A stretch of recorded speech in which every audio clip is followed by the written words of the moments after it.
স্বাগত সংবাদ সন্ধ্যায়, আপনাদের সাথে আছি আমি আতিফ আঞ্জুমান। শিরোনাম শুনছিলেন এতক্ষণ, এবার চলে যাচ্ছি পুরো খবরে। রাজনৈতিক দল গঠনে পদত্যাগ করছেন ৩ উপদেষ্টা, এমন খবর নাকচ করেছেন তথ্য উপদেষ্টা নাহিদ ইসলাম। বুধবার রাজধানীতে তিনি জানান, এমন কোনো সিদ্ধান্ত হলে নিজেই জানাবেন সবাইকে। এ সময় আওয়ামী লীগের যেসব নেতাকর্মী গণহত্যায় জড়িত নয়, তারা সাধারণ ক্ষমা পেতে পারেন বলেও মন্তব্য করেন তথ্য উপদেষ্টা। নতুন রাজনৈতিক দল গঠনের জন্য উপদেষ্টার পদ থেকে পদত্যাগ করছেন ৩ জন, এমন তথ্য প্রকাশ করেছে একটি জাতীয় দৈনিক। প্রতিবেদনে বলা হয়, নতুন রাজনৈতিক দলে গুরুত্বপূর্ণ পদে থাকতে যাচ্ছেন উপদেষ্টা নাহিদ ইসলাম, আসিফ মাহমুদ সজীব ভুইয়া এবং মাহফুজ আলম।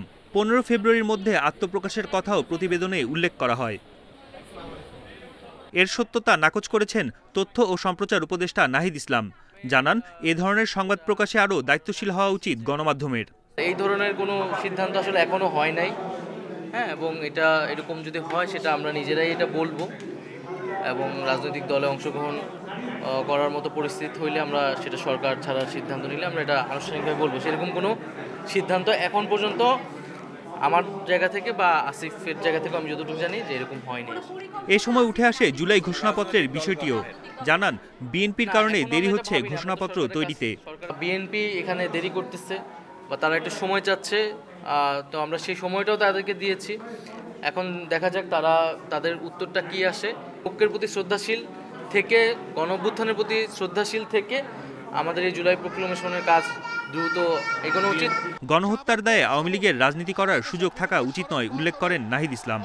নামে আওয়ামী লীগ ব্যানারে আসলে রাজনীতি করার সুযোগ বাংলাদেশে থাকা উচিত না বলে আমরা মনে করি। যারা সন্ত্রাসী কার্যক্রমের সাথে জড়িত ছিল না, যারা করাপশনের সাথে জড়িত ছিল না, এরকম যারা সমর্থক গোষ্ঠী আছে, নেতাকর্মী আছে, তারা সাধারণ ক্ষমা পেতে পারে। এর আগে জুলাই আগস্টে হতাহত সাংবাদিক পরিবার এবং অসচ্ছল সাংবাদিক সন্তানদের বৃত্তি প্রদান অনুষ্ঠানে যোগ দেন তথ্য উপদেষ্টা।